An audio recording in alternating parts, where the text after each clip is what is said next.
All right, everybody, welcome to lesson 8, week 8 on how to create your personal religion, study, and fellowship.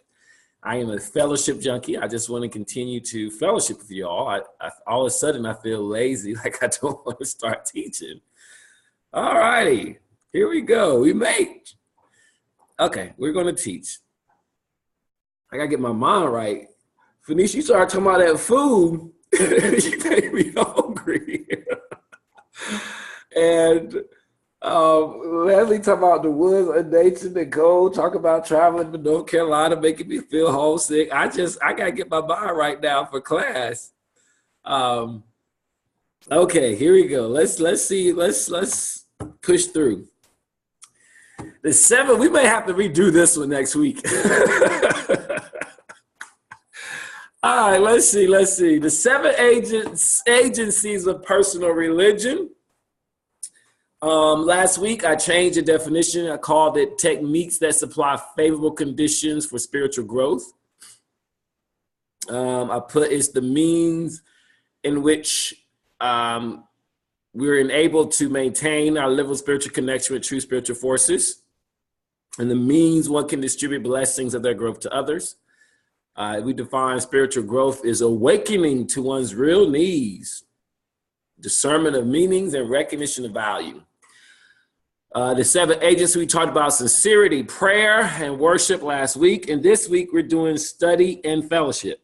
And next week, we might be doing study and fellowship. Cooperation is 6. And as I told y'all earlier, this class is always evolving and growing and expanding as new revelations come in. I added a new 7 agency. It is your personal constitution. Just like the United States has its constitution, we are going to end the personal religion course with creating our personal constitution. The preamble of the United States Constitution says, in order for us to form a more perfect union, we hereby ordain this Constitution. And ours will start with, in order for us to more perfectly live our lives to its highest capacity, we hereby ordain this personal Constitution. And we'll have our own articles based on each of the areas of our lives, based on the chakras. So you'll have your articles of faith for how do you want to, the values and your ideals for your survival, for your root sacral chakra, your interpersonal interactions, your solar plexus, your personality and your character, your heart chakra, your emotional reactions or responses, throat chakra, how do you express your uniqueness and your calling, third eye, and of course the crown chakra is the Constitution. But the third eye is the Constitution too. So we're basically going to just focus on those 5 articles. But anyway, you'll see, and it's evolving, but that is the 7th agency that I got downloaded to add to this. All right. I don't know what it is. I just feel like I just want to go eat at Phoenicia's house and then go walk in the woods and bask in that nature. That's probably what we need to do for the retreat. We need to go. Yeah. Okay. Well, let's we've assembled here together, so let's keep it moving. Y'all all aboard, or are you all bored? Don't answer that question today. So agency for study. So we talked about this a little bit when we introduced the 7 agencies, when they were 7 loyalties. It's called, I define it as repetitious and active in-depth learning and sensitization of higher meanings and values. Higher meanings and values. Hey, L just joined us. Culminating in the creation of ideals and true appreciation for truth and higher values. Sensitization. That is deep understanding that causes strong emotional reactions. Remember, does anybody remember the examples from sensitization of learning? Go for it, Leslie. Go for it, Jalen, Nicole, or Phoenicia, or Elle, or It's a Vibe. Who can remember what sensitization, example of sensitization was? Wasn't one for you, it was like the fruit situation, right? And having studied agriculture material, and then to the point of now you're like repulsed about like when you see like your friends eating a certain way because of it. Yeah. Anybody else has any of their own personal examples of sensitization from what they've studied or learned from anything in life? Where you've learned something, it's become so ingrained in you that it creates an emotional reaction when you don't apply the knowledge or you see in other people not applying the knowledge.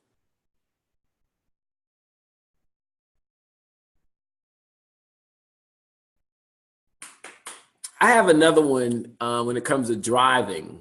I think we all have them when it comes to driving. Like we get upset when we don't see people following the rules on the highway.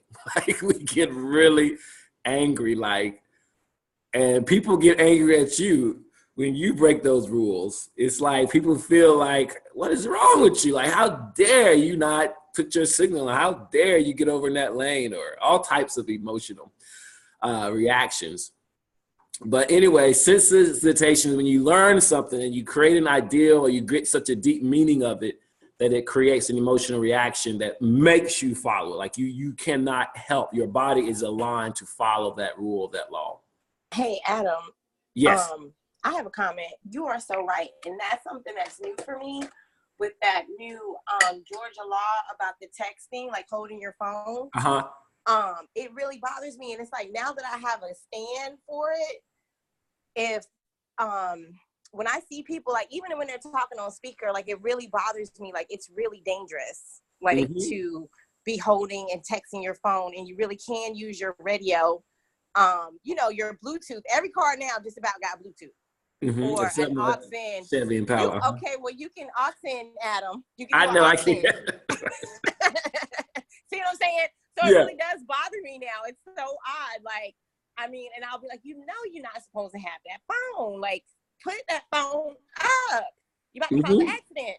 And then when I do it myself, if I'm in my other car and that car doesn't have the little thing, I'm so paranoid. Like I'm so paranoid. Like I won't even answer.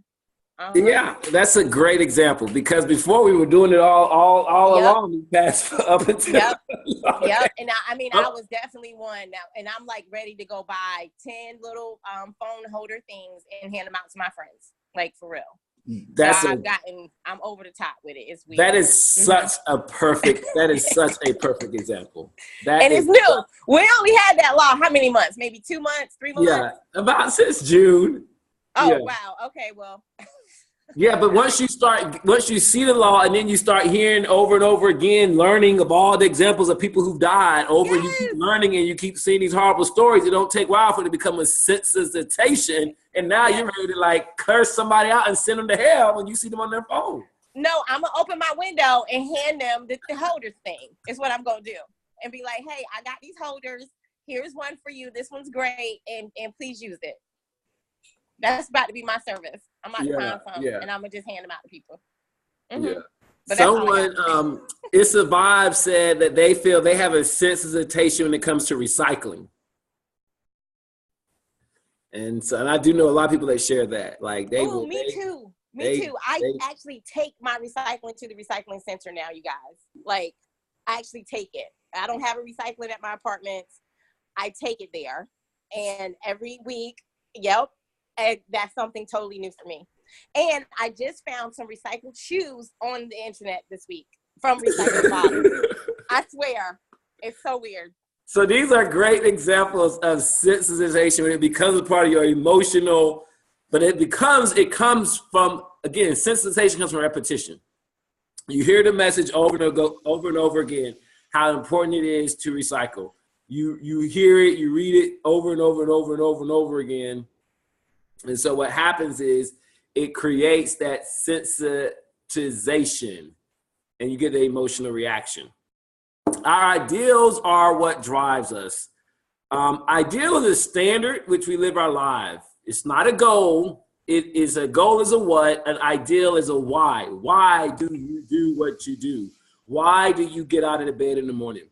Why do you work that job? Why are you choosing that choice? I'm looking at my dog watching TV. There's nothing on. Why do you get up, or why do you do what you do? Our ideals check our goals. They stabilize, they guide us, okay? So when you set a goal, your ideal is used to help make that a reality. And when you study truths, you get ideals. You may not consciously make your ideals, but you get them. Edgar Casey said, each individual entity,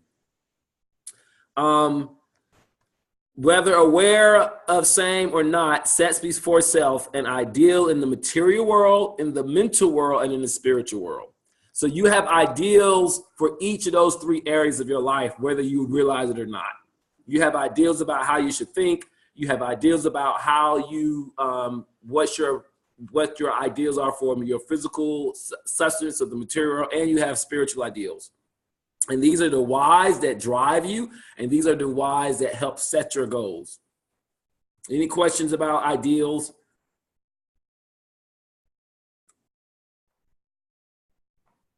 Okay, we're talking about study. All right, so let's talk about study. So studying is creating the space for teachers, the spiritual teachers, to teach us. Okay, so you got to create the space for your spirit teachers to teach. How many of us have ever heard the quote, when the student is ready, the teacher will appear? So here's an acronym that I created that we can use whenever you're studying anything. Remember space. This is borrowed from some long ago Bible study lessons that I did in college, from Bible study camps when I taught people. I use the same acronym because I feel like it's more appropriate for us since we're so outer space. Space age. All right, so space is are there any spiritual values or a value revealed? Do you find any prayers to pray? Is there anything about what you read, studied, or learned that you can turn into a prayer? Is there any prayer directly mentioned? All right, attitudes to adopt or release. When you're reading and you're studying, can you see an attitude that you should adopt? Do you see an attitude that you need to release? Is there any counsel to follow? Is there any direct advice, a direct message or warning that you are being given in what you're learning? And is there any encouragement for others? All right. How many people have ever heard of anything like this to use when you're studying, the SPACE acronym or version of it? All right, well, good. I guess it's the first time for all of you all. That's good to know. I won't be redundant. All right, so let's talk about spiritual values, value revealed. So when you're studying, you want to look and see what is the lasting truth I can believe in? What is a reality, an ultimate or final reality I can put my faith in and I can believe in based on what I've read or studied or researched? Okay, what is this revealing about the law of nature, the law of mind, the laws of spirit? And the law is the statement of how things operate. It's the observing a phenomena that govern the universe. So there's laws of nature. We know that there's laws of mind, there are laws of spirit. And when you're reading and studying something, you want to be aware of and recognize, well, what are the laws that's been revealed here? And what are the lasting truths that I can begin to put my faith into? All right, here are some examples that you may come up with. And I borrowed this from some beings, I would put it like this, some beings who are studying their time on earth and all the spiritual teachings. So this is, again, some channel material that I'm giving examples of. As they look back and they were studying, here are some values that they came up with. One of them what they came up with was that the greatest affliction of the cosmos is to never have been afflicted. Mortals learn wisdom by experiencing tribulation. One of the other ones that I like a lot that they've learned from their time on earth and as they studied great teachings was to whet the appetites of your associates for truth. Give advice only when it is asked for. Another one is impatience is a spirit poison. Anger is like a stone hurled into a hornet's nest. All right. And then this one, anxiety must be abandoned. They look back and they realize that anxiousness was the most futile attempt that we ever hold on to, because the disappointments that we are afraid of and those that are hardest to deal with are those which never ever happened to us. And how many of us can look back over our life at something that we were so anxious and so afraid of, and so mentally trying to figure ourselves, how can we cope, and trying to prepare ourselves to cope with some worse event that never happened. Hello, right? Your mind creates the worst situation and you're like, oh God, how can I'm gonna have to accept this and prepare for this. And it creates the worst scenario that never happens. And then that's just wasted days and hours and energy felt in anxiety. Another one here that I like a lot is that the evolving soul is not made divine by what it does, but by what it strives to do. I love that one. It's about what you strive to do, not what you do. So these are examples of what to look for, These are examples of when you're doing your own study, whatever the material may be. These are the types of values or value that you want to grasp and get out of in your notes and learn from. It's Survive thing says, go back to 2. Let the appetites of your associate with truth, give advice only when it's asked for. And wants me to say more about that. What more to say about that? Say no more about 2. What is the first part really saying? Whet the appetites of your associates for truth. I think of Socrates. If you study Socrates in his life story, Socrates, where we get the Socratic method, and that is about asking questions to people.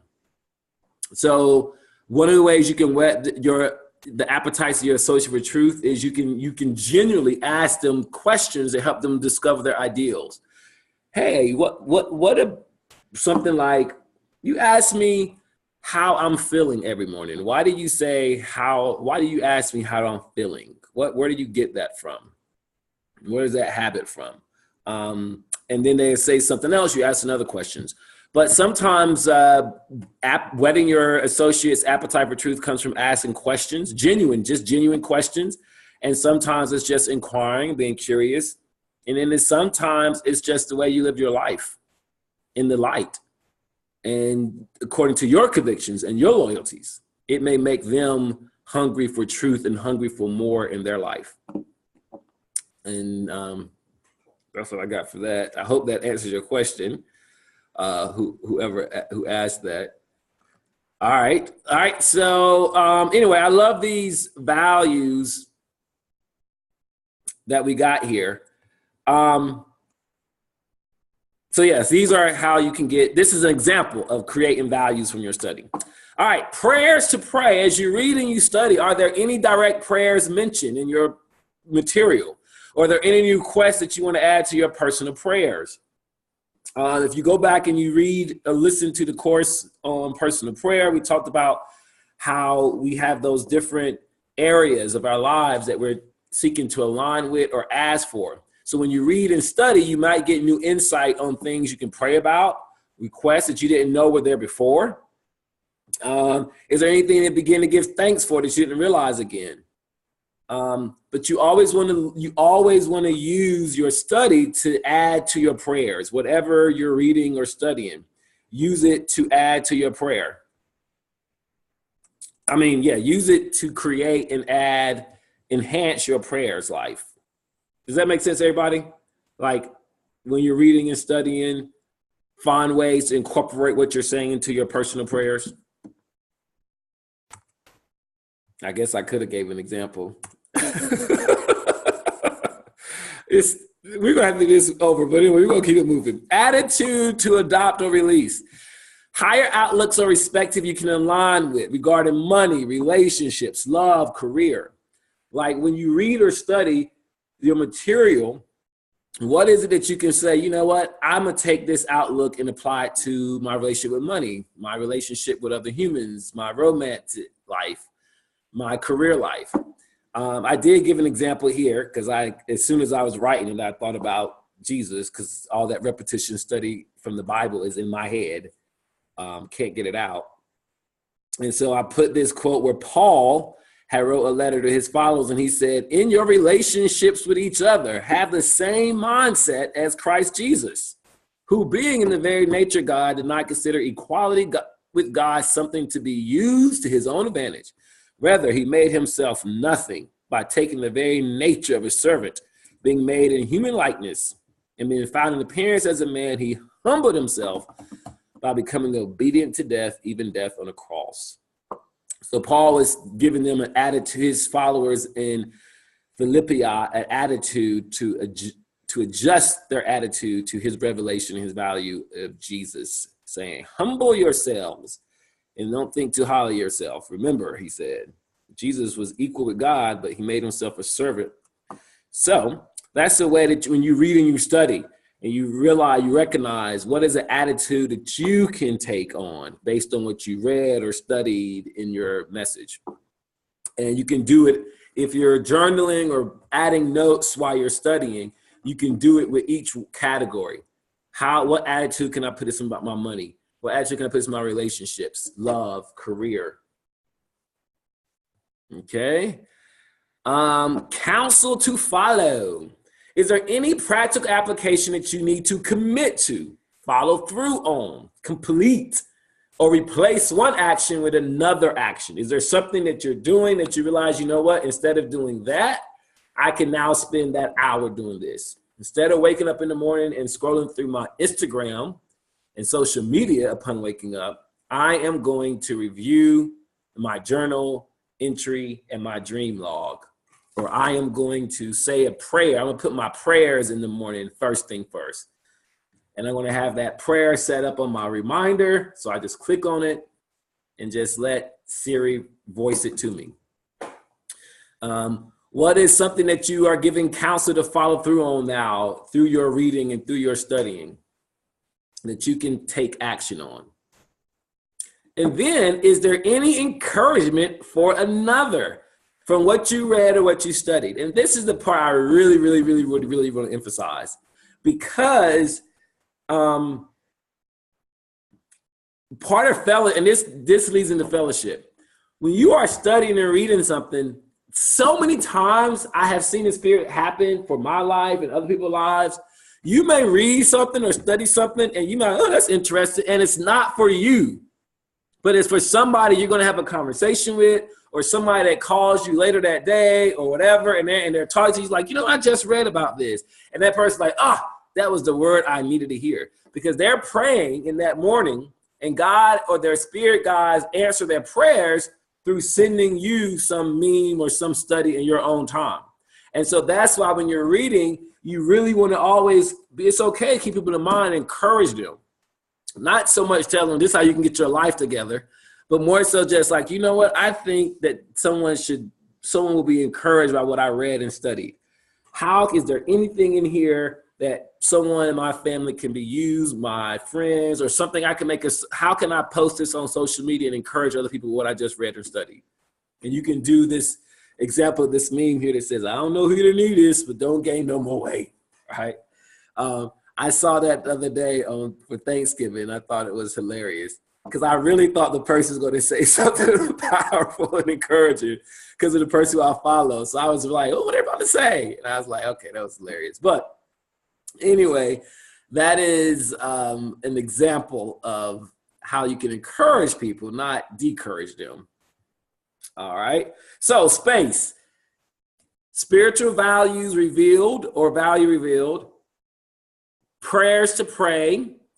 What was my C? Prayers of prayer, attitude to adopt or release, And my C is counsel to follow, E, encouragement for another. All right. Any questions, comments about space when it comes to your personal study?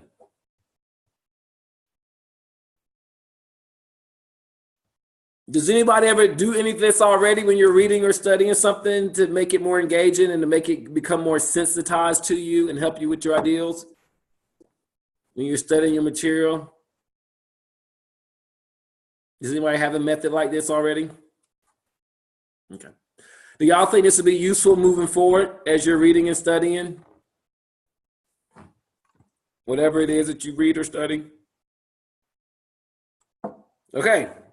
Agency 5, fellowship. We just finished Agency 4, y'all. That was it, study. Agency 5, fellowship. Fellowship is the positive association and intimate contact with other minds that serves to do one, combine and enhance spiritual values and ideals, okay? Provide an avenue for mutual self-expression, self-understanding, and it gives you a renewed enthusiasm for living. All right. And fellowship simply is the positive association and intimate contact with other minds. That's how I define fellowship. Okay. Not just social interaction or just social activities, but fellowship is when you're having intimate contact with other minds. And through that intimate contact with other minds, by learning their deep thoughts, what they're reflecting on, what they've been going through, how they're processing their truth, how they're applying their values, how they're working out their solution, their problems, you get enhanced spiritual values because you combine yours and mine, just like we did in the beginning. When everyone was sharing what they did, we were inspired by what Leslie shared. We were inspired by Phoenicia. We was inspired by Nicole's testimony. Nicole's inspired when It Survived said about recycling. And it provides an avenue for mutual self-expression. We all get to sit here and talk and say things we get to tell before, you know. We get to share our stories. We get to express ourselves. And then that helps us understand ourselves better. When we talked about sensitization and recycling, Nicole's like, yeah. She understood her reaction better. And it gives us this renewed enthusiasm for living. Listening to Leslie's story, listening to Phoenicia's story, it makes me say, oh, that's why I'm distracted now with this course, because now I want to go out and live life. I want to be a part of nature. I want to go eat some food and serve some people. All right? So fellowship is so important. I am inspired every time I leave this class. I love my fellowship with you all, especially the parts at the end when y'all are sharing y'all stories and giving y'all feedback, adding color to it. I really look forward to that. And it just gives me some strength. I hope the rest of y'all get that same experience from the small fellowship we do here. And I love the tarot class because it's so intimate. We get to do that there. All right. And I'm sure y'all saw that quote. This is from the book of Urantia. It says, many worthwhile ideas and dreams die because there's no one to hear their expression. And that really is sad that there are people who are lonely and they don't get to let stuff come out of them, and therefore it doesn't get to take root and take surface. Like our winter solstice retreat, if I would have never spoke it up or put it out, we may not have it. We still may not. We're going to have it, but it's out there now. And because it's out there, if I would have just kept it to myself, it wouldn't be there. And this class is a result of pretty much my fellowship with like my cousin Nicole and Jalen, telling them, my cousin Nicole in here, you better not say anything to her because she's going to make you do it. She's going to make you follow up with it. She's going to bring it to life. And Jalen the same way. Someone just said something? Oh, no, Adam, I was saying yes. And no, because I was thinking about I was just thinking just now when you guys that I was going to try to get in touch with you, Phoenicia. I had thought about Amelia's. You guys ever been there? That's real cute and dainty. But then, thinking about Phoenicia's food and just going for a walk in nature, like we might need to just find like a little clubhouse or something somewhere and really do that and have us a nice, delicious potluck. We can have some healthy stuff too. and then just go for a walk and see what we receive, like, and meditate. I think that would be great. All right. Well, it's out there. See how it happens when we start putting stuff out there? It's the power of fellowship. All right. Good job, y'all. All right, let's do some study and some fellowship together. How about that? Y'all all aboard? Y'all all down for that? All right, so what do you want to, what do you want to do? I'm about to ask, I was going to try to create a poll. Did I just lose? Are y'all still seeing my screen? Yeah. Okay. All right. I don't need to create a poll. That was a waste of time. Now, how do I get back to my screen? I done lost the screen because trying to be trying to be technology. Okay, so which one do y'all want to study together?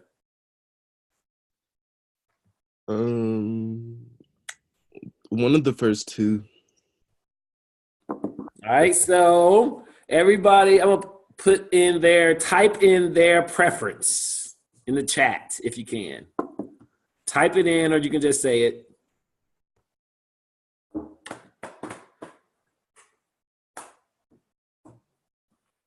I like the first one, the Hem of the Pearl.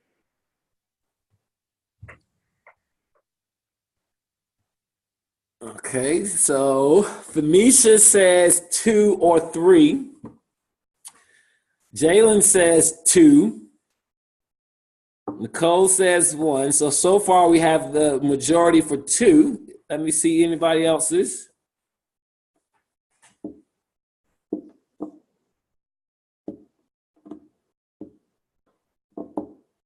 I'm voting 2. I can't write for some reason. I can't figure this stuff out. Okay, is that Denise? Yeah. Hey, Denise. Okay, so Denise goes for 2. All right. And someone else It's Survive says they don't know the difference, so they're going to go 2. Of course, y'all don't know the difference because I was purposely using material that y'all may not know. That's the point of the study. And I'm surprised that everyone's going for the exegesis of the soul. I almost deleted that one. All right. Leslie and Phoenicia, y'all didn't choose. Oh, Leslie said exegesis. Okay. Well, it looks like it's exegesis. Phoenicia, you didn't choose. Oh, she did. You did. All right. Looks like it's exegesis. Tia, you didn't choose. But anyway, looks like the majority said exegesis of the soul. Now I'm like, ugh. That's crazy. Why did y'all all say exegesis of the soul? Exegesis sounds like a cool word. Same. I literally was going to delete that one. Because, Adam, that's the one that you were resisting. So you probably should. Because it's long. Exactly. So that's why everybody picked it. So, so there you go. Someone said Hem of the Pearl sounds too churchy. All right. And now someone wants to switch to self-reliance. All right, here we go, y'all. We're going to study the exegesis of the soul. Let's do it. All right, y'all got y'all notebooks. Y'all ready to space it out? Now, how do I get rid of this red line? Okay.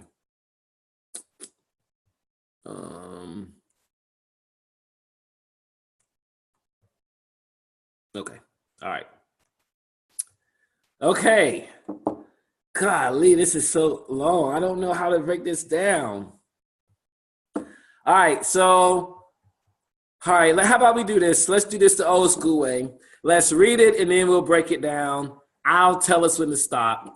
Let's start. I'm going to go through the top of my list who I see. Nicole, I see your name first. So, Nicole, you take the first 2 paragraphs.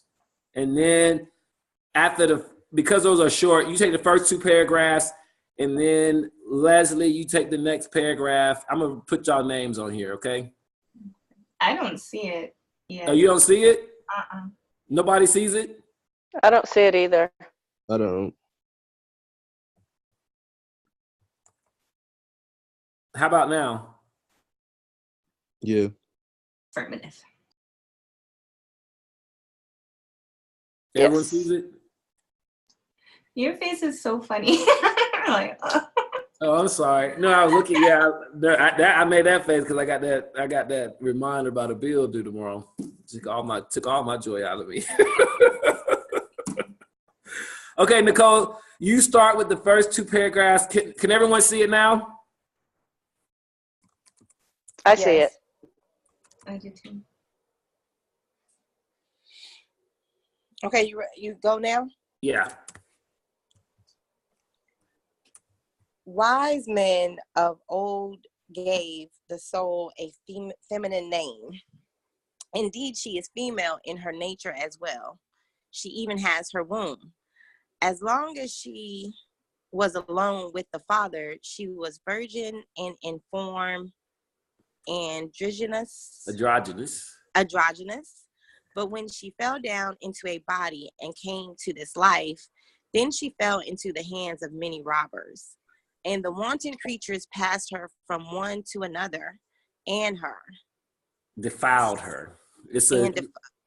Okay, so let me give the context of this. I'm sorry, y'all. So this was found in an Egyptian vault in the desert, and it was reputed to be about 1,000 years old. Okay, so they had to re-edit it, but there was fragments that were missing that they could not. It was scratched out. So that's what these blanks represent, meaning that there was no word for there. It was scratched out completely, so incorrupted. Okay. But people speculate something that says defiled her, used her, raped her, something like that. Okay. Let your intuition fill it in. Okay, so and the wanton creatures passed her from one to another and defiled her. Some made use of her by force, while others did so by seducing her with a gift.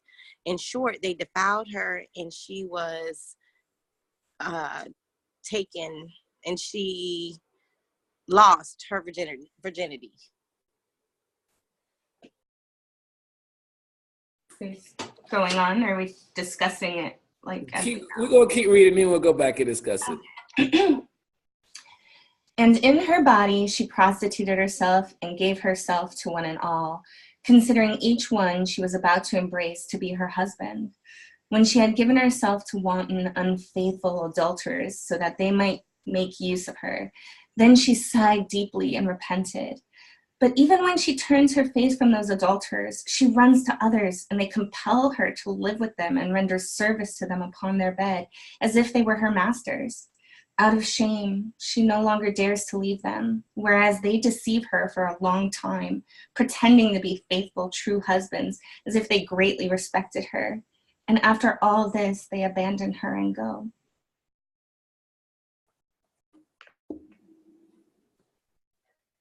She then became a desolate widow, without not even a measure of food was left her from the time of her afflictions. For from them she gained nothing except I had sexual intercourse with her, and her offspring by the adulterers were dumb, blind, and sickly. They are feeble-minded. Okay, Jalen, keep next going. paragraph. Okay. But when the Father who is above visits her and looks down upon her and sees her sighing with her sufferings and disgrace, and repenting of the prostitution in which she engaged, and when she begins to call upon his name so that he might help her, in all her heart, saying, Save me, Father, for behold, I will render an account to thee, for I abandoned my house and for my maiden's quarters. Restore to me thyself again, or restore me to thyself again. When he sees her in such a state, then he will count her worthy of his mercy upon her. For many are the afflictions that have come upon her because she abandoned her house. As long as the soul keeps running about everywhere, copulating with whomever she meets and defiling herself, she exists suffering her just deserts. But when she perceives the straits, she is in and weeps before the Father and repents. Then the Father will have mercy on her, and he will make her womb turn from the external domain and will turn it again inward. so that the soul will regain her proper character. For it is not so with a woman. For the womb of the body is inside the body, like the other internal organs. But the womb of the soul is around the outside, like the male genitalia, which is external. Okay. Tia, if you want to read, I know your mic is muted. I don't know if you want to, you can read that paragraph starting with so. If not, we'll skip to the next person. It's Savab.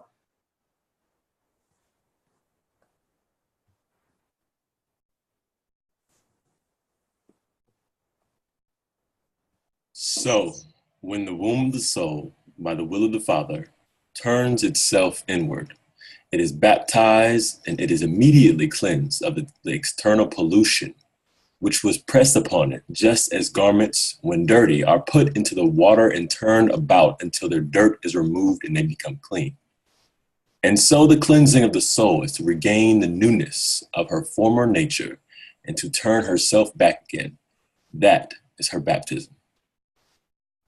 Okay. Okay, so I'll finish reading it. Then she will begin to rage at herself like a woman in labor, who writhes and rages in our delivery. But since she is female by herself, she was powerless to beget a child. From the heaven, the Father sent her man, who is her brother, firstborn. The bridegroom came down to the bride. She gave up her former prostitution and cleansed herself of the pollutions of the adulterers, and she was renewed so as to be a bride. She cleansed herself in the bridal chamber. She filled it with perfume. She sat in it waiting for the true bridegroom. No longer does she run about the marketplace copulating with whomever she desires, but she continued to wait for him, saying, when will he come? And to fear him, for she did not know what he looked like. She no longer remembers since the time she fell from her father's house. But by the will of the Father, blah, blah, blah, and she dreamed of him like a woman in love with a man. And we will skip to this part here and we'll end. But the bridegroom, according to the Father's will, came down into the bridal chamber, which was prepared, and he decorated the bridal chamber. For since that marriage is not like the carnal marriage, those who are to have intercourse with one another will be satisfied with that intercourse. As if it were a burden, they leave behind them the annoyance of physical desire, and they turn their faces from each other. But this marriage, but once they unite with one another, they become a single life. Wherefore the prophet said concerning the first man and the first woman, they will become a single flesh. For they were originally joined one to another when they were with the Father before the woman laid astray the man who was her brother. This marriage has brought them back together again, and the soul has been joined to her true love, her real master, as it is written, for the master of the woman is her husband. Blah, blah, blah. Okay. Now, y'all want to read that. Let's see. Let's summarize it. Therefore, it is fitting to pray to God day and night, spreading out our hands as the people do seldom will see. They pray to God with all their heart, without hypocrisy. For those who pray hypocritically deceive on themselves. Okay, anyway, we're not going to do that. Okay, we're finished with that. All right, so y'all wanted to read this one. Now y'all see I want to delete it. So let's talk about this really quick. Can anybody give us the literally what's going on in this story or what this story is about? Who wants to go for it? Teachers, all y'all are teachers. Let's go for it. It sounds similar to, in my experience of like the Christian Bible, it sounds similar in regards to like the person who is born and how they have the idea of don't live by the flesh, because when you live by the flesh, you'll find nothing but like darkness and pain and sorrow, which I guess is what the rape was referring to, and how she will only turn to more adulterers. And then once you have this born again experience, or you turn to God and you rely on those higher truths, you are led in alignment with the way that nature has set up for us to be successful, while also honoring God and living our lives accordingly. And so after the baptism and stuff, she was able to, be in the stereotypical subservient, I guess, role when it comes to the men and women, even though it sounds a lot more poetic and metaphorical. So that's the part that I'm trying to figure out. But just on the surface, that's what it was sounding like. Okay. Anybody else want to go for it?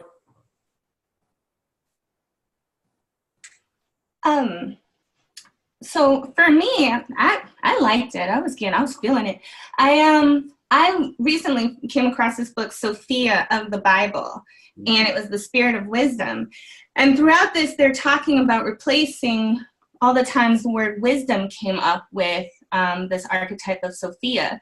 So as I was listening to this, I was thinking, okay, what if she is representing this spirit, this energy of wisdom, and how we've raped it and abused it and taken it into like really, it's just abuse. Yeah. And then I think I heard you talk about once that movie Mother, right? And how that was kind of a reflection of the same, and all she wanted to do was just care and love and be loved. And how, again, that was for the sake of man and for that outward, external, forceful nature. They just kind of like ran rampant over her, comparing that with meaning and value and all of that. That's kind of what I'm drawing from it. Okay, very good. One more person, anybody else?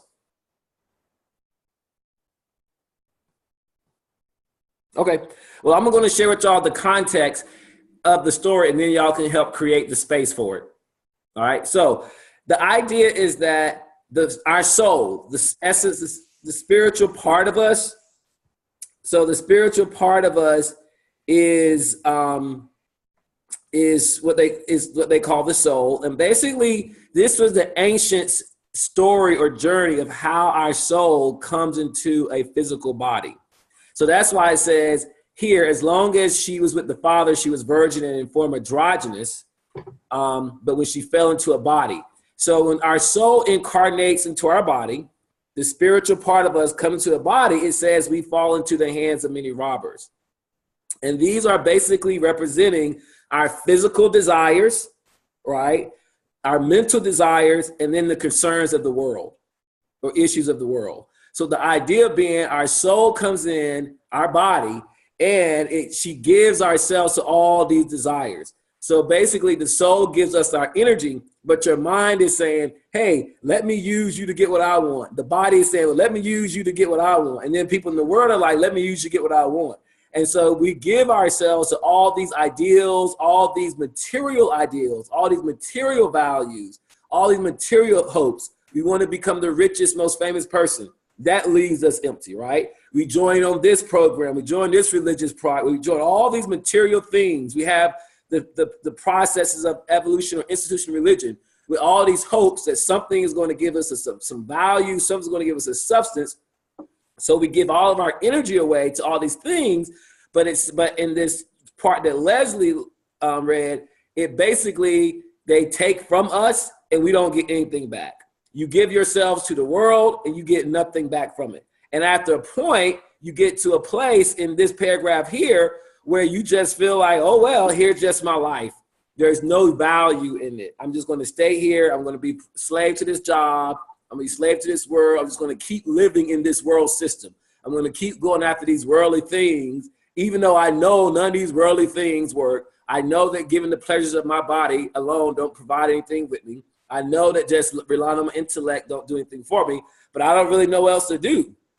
And when it says that all of her offsprings are sickly or dumb, meaning all of the work that you do, everything that you create with your soul that's aligned with the world, don't bring you any fruit.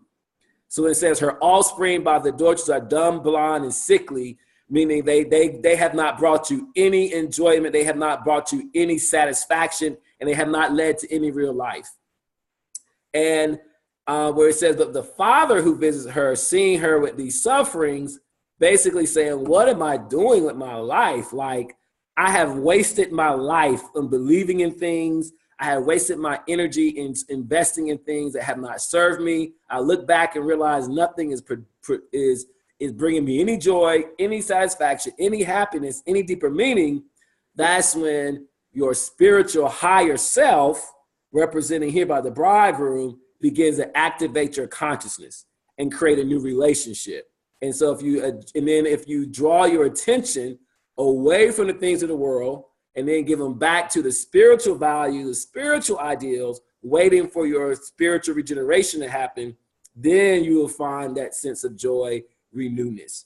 But the ancients saw that this journey of our soul was that we all go through this process where we give ourselves to the world, get disillusioned with the world, and then by an act of grace, some power outside of ourselves, we begin to turn in.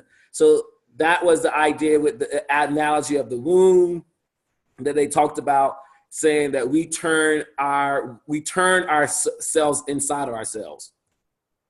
Instead of, that's why it says it'll turn from the external domain and turn in again inwardly. And that way, we, instead of looking for the outside things to feed ourselves, we begin to look inside the inner resources. And as one teacher told me, the addition of being the wound, being outside on the soul, meaning what you begin to give energy to, when you sit in conversations with people, when you're reading on Instagram and social media, everything that you're doing is feeding and impregnating your womb, your soul, your thoughts, your mind, your energy. Your soul is constantly being impregnated with ideas, values, and energies from other people in the world. That's why if you scroll on social media for about an hour, you're going to start having desires that will not be your own, right? And you'll find yourself doing stuff like, why am I doing this for? It don't take long for you to be hypnotized and implanted with other people's ideas, energies, and emotions. But when you start living from within yourself, you gain back your own strength. And this was the ancient way of illustrating that story. So they date this to be around, go back to like 12 or probably, I think the earliest they say maybe 40 BC when it was created.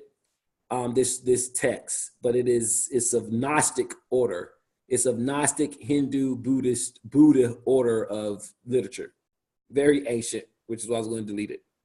So, all righty. Now that y'all got that context, let's throw out some spiritual values that's been revealed. Some laws that's been revealed. I think I just told y'all some. Whatever you want to make up, just throw it out there.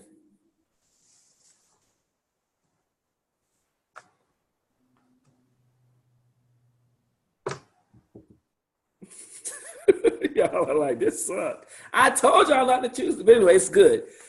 It is beautiful. I do find it very beautiful and very inspiring. And if you study it, anybody want to go for any skip through it and go through any attitude, any prayers to pray, attitudes, any counsel to follow? Well, kind of back up there, I'd have to scroll back up. Well, I can't. But I mean, in prayer, you know, when she was saying, you know, looking back with all of her heart, save me, Father.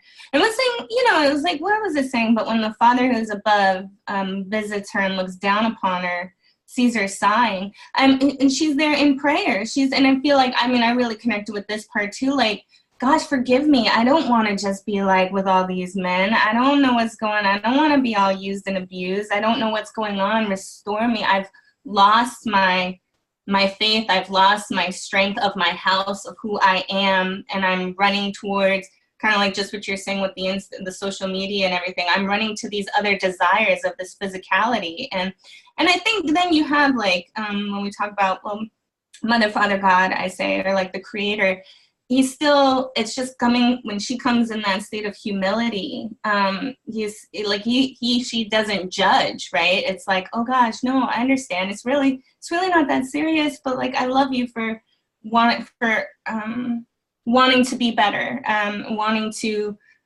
what was it in the prayers? Like, allow me to, you know, have the patience that you have with us as you look on our children. So like that, I don't know. I know you're like, oh, it was long, or you guys want to talk about it. I thought it was really sweet. Good. No, I do think it was sweet. That's why I put it on the list. I really do think it's sweet. And I think it helped me out about a decade ago. And I got a lot out of it. And I heard a man preach a sermon on it in California online. So it was really good. I can say one of the, I guess, lessons or takeaways, or like what I would say fit into what we were talking about today in the lessons, on how to incorporate things from your study into your attitude and things like that. I think one of the things that jumped out at me was the part where they're talking about the offspring and that they're dumb, blind. Like immediately what came to mind for me was that when you create or manifest things from a place of you're giving me chills already. Being subject to the offspring of your soul and the mind, or soul and the body, or soul and the world, that they'll always be unsustainable. Not of value, unsustainable. Like they'll exist, but it'll be dumb, blind. It'll be such a feeble attempt at what you're actually capable of. So. Very good. Oh my God, that was so well said. I did like it. I think the reading is really poetic. I agree. I think it's really poetic. The feminist in me has so many issues with women being personified as sexual objects in order to, make a point of a soul's generation and being connected to a father. But other than that, like I love it. This is ancient, so this was right. Yeah. So I follow that, but it's like that always feels like little needles pricking me, right? Yeah. Have you seen the movie Mother, Phoenicia? No, I haven't. Let me write that down. Jennifer Lawrence. I haven't seen it. I'm gonna write it down. All right. Anybody else want to add anything? Did I skip anybody that they kind of spiritual values they got out of a prayer they can pray, attitude they can adopt or release, a counsel they can follow, or a encouragement for somebody else they can give to?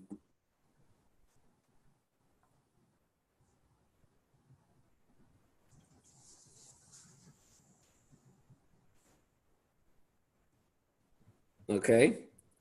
All right. Well, let's do, whoever got to go, let's go. Whoever want to stay on and do a little bit of self-reliance. Let's do a little bit of self-reliance. All right. Let's do a little bit of self-reliance for those who want to stay on a little longer. Can y'all see self-reliance? I don't. Okay, it's up now. Okay, I'm gonna read a little bit of self-reliance. I'll read it. Okay, I'll read it and y'all listen for space. How about that? I'll read it and y'all listen for space. A spiritual value or reality to identify with, a prayer that you can pray, an attitude you can adjust or release, a counsel to follow, and encouragement for another. So everybody, find one or the other. You don't have to find all of them. Find one other. We'll share when I finish reading. All right, so I'll read it for you all. Y'all just listen for that. To believe your own thought, to believe that what is true for you in your private heart is true for all men, that is genius. Speak your latent conviction, and it shall be the universal sense. For the inmost in due time becomes the outmost. And our last thought is rendered back to us by the trumpets of the last judgment. Familiar as the voice is to each of these, the highest merit we ascribe to Moses, Plato, and Milton is that they did not seek books and traditions, and they didn't speak what men thought, but they spoke what they thought. And every man should learn to detect and watch the gleam of light which flashes across his mind from within more than he watches and trusts that from the teachers and poets. Yet he dismisses without thought his own thought, because it is his. In every work of genius, we recognize our own rejected thoughts. They come back to us with this certain alienated majesty. And great works of art have no more affecting lesson for us than this. They teach us to abide by our own impression with a good-humored inflexibility when everybody else is doing the opposite. Or else tomorrow, a stranger will say, with masterly good sense, precisely what we have thought and felt all the time. And we shall be forced to take with shame our own opinion from another. Space it out. What y'all get from that?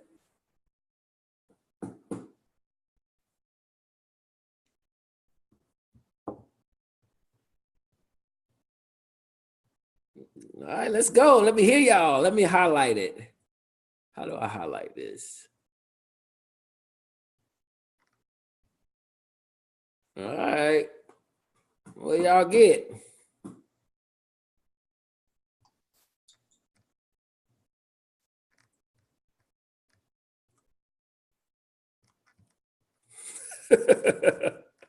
Hello.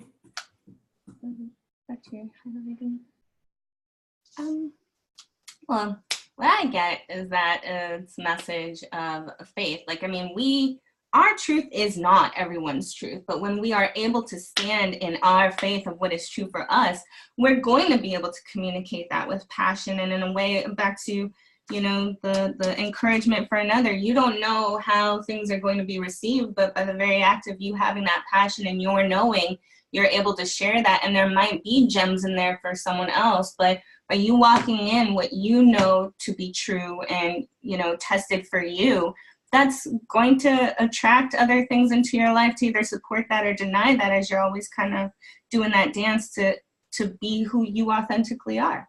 That's what I got from it. Very good. Okay, I'll go. So that first sentence, I was like, wow, because I always have to, so sometimes I'll say something and I'll just be like, but that's what I think. Like, that's what I believe. And when you read that first sentence, I was like, oh, that's genius. I was like, okay, because, you know, I really do think like people should think like I think, you know, and on certain subjects, which is something I kind of is a challenge for me, right? Like I have to have some compassion that people don't think the way they think, you know, because I kind of get over things very quickly. I don't hold grudges, you know, I don't know. But then when we move on a little bit more through the passage here, I was kind of like, you know, I thought about my own rejected thoughts, and, you know, it was kind of like, this is something that I'm gonna have to kind of think about and meditate on, to be honest with you, because and even that last line when it says and we shall be forced to take with shame our own opinion from another, and that's kind of like that shadow, you know, where when someone says something and you feel some type of way, that's really because that's something that's going on with you internally, right? Yeah, that too. So, but he also, that too, that's good. That's also the application. But he's more so speaking of saying, because you did not trust yourself, because you did not believe, because you did not believe what you thought was true for you was true for everybody, because you did not speak your deepest conviction, right? Because you looked to see what everybody else was thinking and you trusted this person, and because you did not stick by your own impressions, tomorrow what he's saying is a stranger's going to come to you and going to say with good sense what you've been thinking and feeling all along. You have to be like, you're going to have to just sit there and take it. Right. Knowing I've been saying this for years, but yes. Right. Yeah. Yeah. And then you kind of regret not owning that thought. Yep. Absolutely. So this was really deep right here. So this was good. I think one of the things I got was like, how do I put it? Almost like this made me feel like this is why you need to always do space. Like, you know what I'm saying? Yes. Like it affirmed, like, see, this is why the space is important. It validated it in a deeper way for me. Elaborate. I want to know what I feel I know what you're going, but go. Because I will admit my flaws here. I am the queen of getting the revelation, understanding it, being blown by it, but then not incorporating it into my life, my practices, my prayers, my consistent commitment, like rituals, nothing. Queen of it. Like, it's a bad problem. And then you got to read it in somebody's book. Right. Like, wait a minute. You better stop. Or you got to pay somebody for somebody's class and teach you There you go. So you already have been, but you haven't been just acting on yourself. You haven't been acting on, like totally got it, everything, received it, grateful for it, whatever, and then just, you know, oh yeah, that's the thing that happened at one time. And then when it comes back to you, like, oh man, I was supposed to, I forgot. So this was like, reading this was like, you see, that space, use it, like, don't just learn it and drop it, like use it. And this is why you need to use it. Like, so it validated on a deeper level like that. Like, I know you weren't listening. Like you heard us, but you weren't, you didn't really hear it. Like, we're going to say it again. Okay. Use the space. Yeah. And look, I nothing bothers me so badly than to have to like create a course in my mind, get a revelation, get understanding, don't share it with anybody, don't put it into practice. And then someone calls me or telling me, and they're just like, oh, I read this book about this. It is so good. It's becoming like a top seller. And I'm like, you know what? That was all my idea. Right. 5 years ago that I never acted on, never practiced. That the Muses broadcast on radio.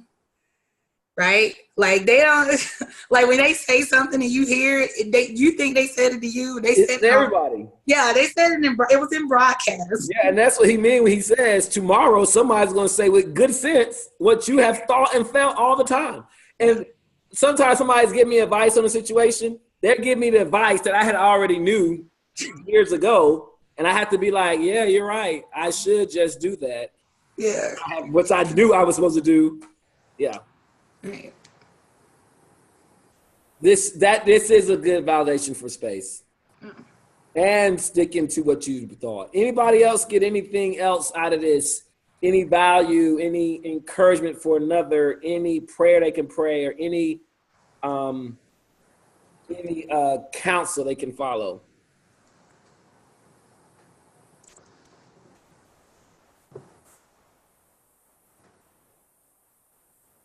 I hate going to a movie and seeing something that I felt like I could have written or done better.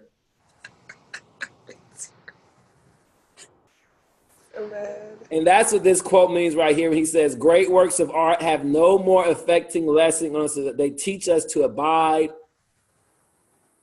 by our voices, you know? You think about the stuff that people do and you're like, I had that idea. Why didn't I act on that idea? I think that language they use right there is really, I'm going to write it down and post it up. The spontaneous impression. I think that's just really good. Like expression of your spontaneous impression. Yeah, and especially this too, with good humor. So here's my counsel to follow. I'm going to abide by my impression with good humored inflexibility. This is my counsel to follow. And what that means is basically, I'm going to be inflexible. I'm not going to compromise, but I'm going to do it in a lighthearted, good-humored way.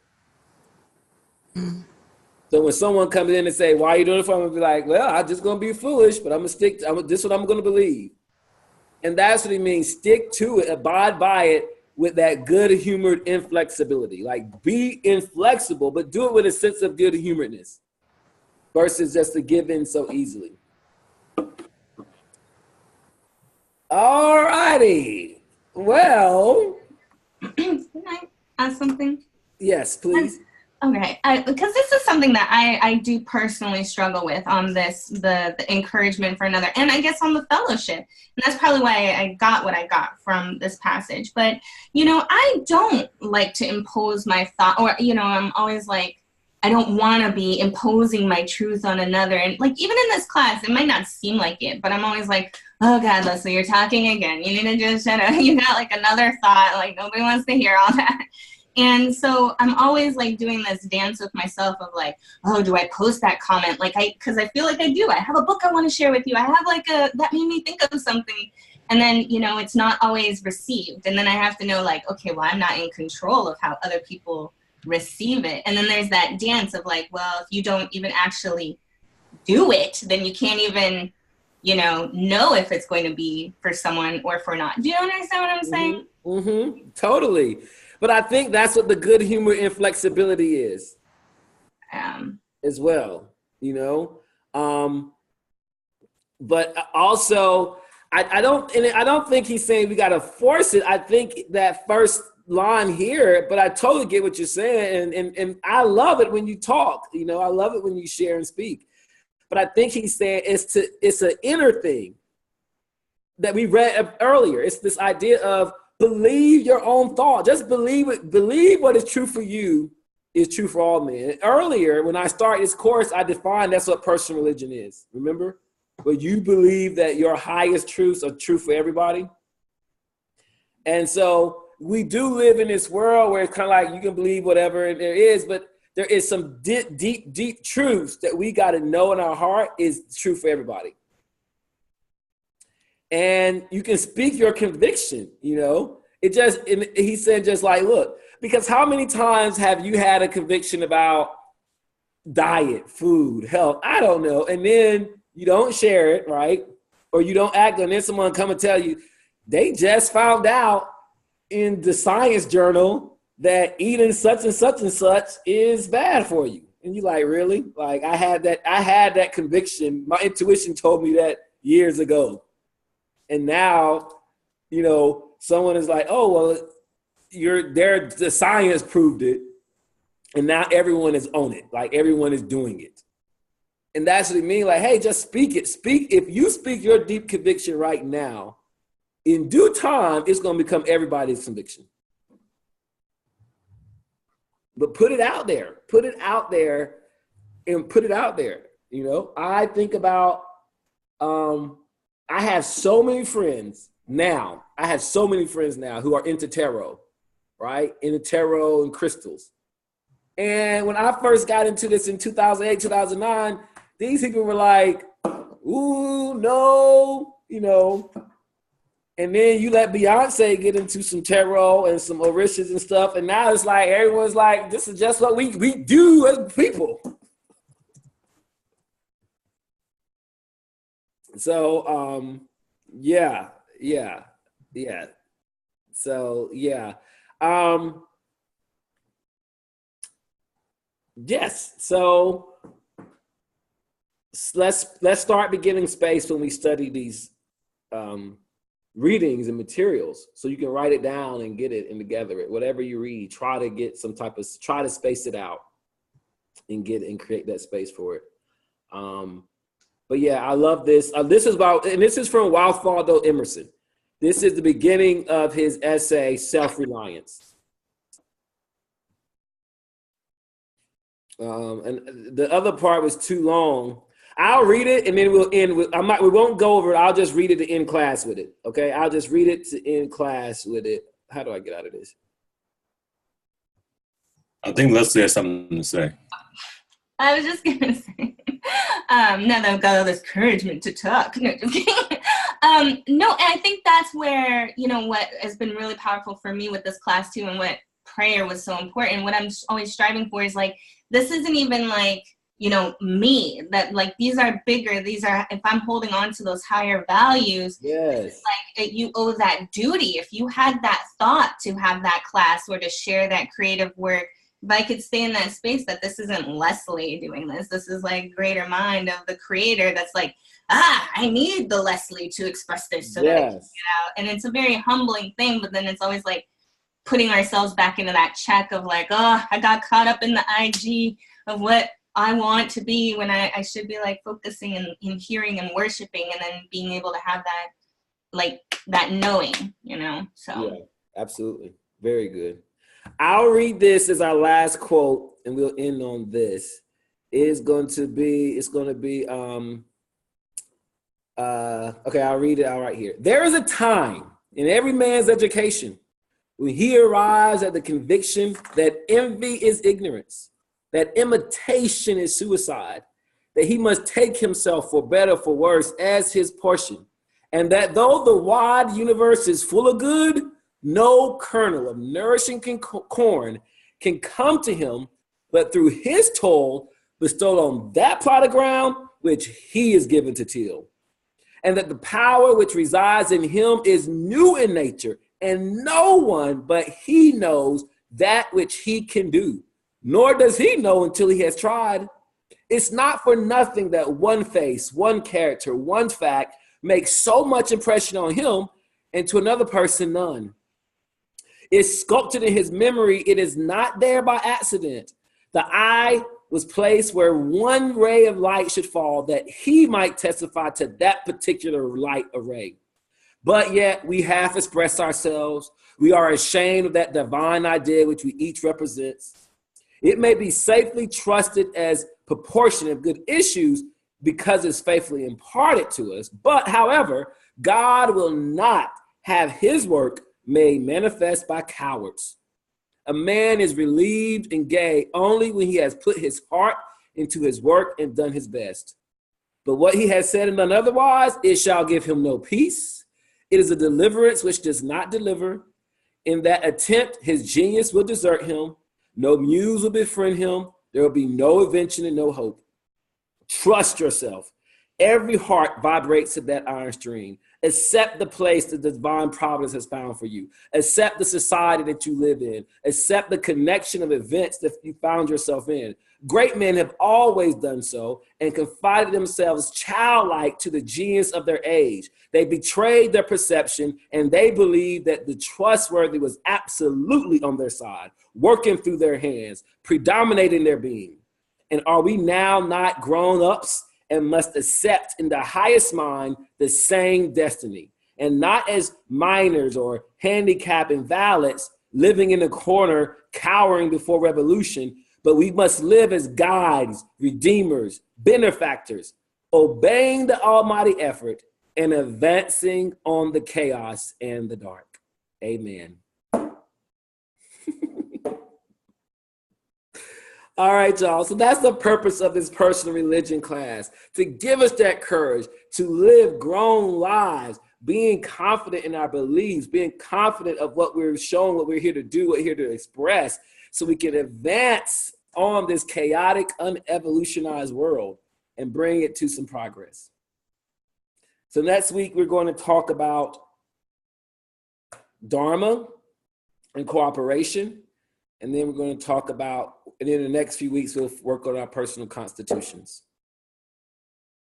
All right, so that was today. It was a sleepy day, but it was fun. It was good fellowship for us on study. I hope that y'all will take that SPACE acronym, and I hope you begin to space out everything that you read and study. Make it a part of your ritual with your journey, whatever you read, to do the work, to space it out and make notes so you can learn that repetition. You can become sensitized to what you're learning, and it can help you with the creation of your ideals. All right. Any final thoughts, questions?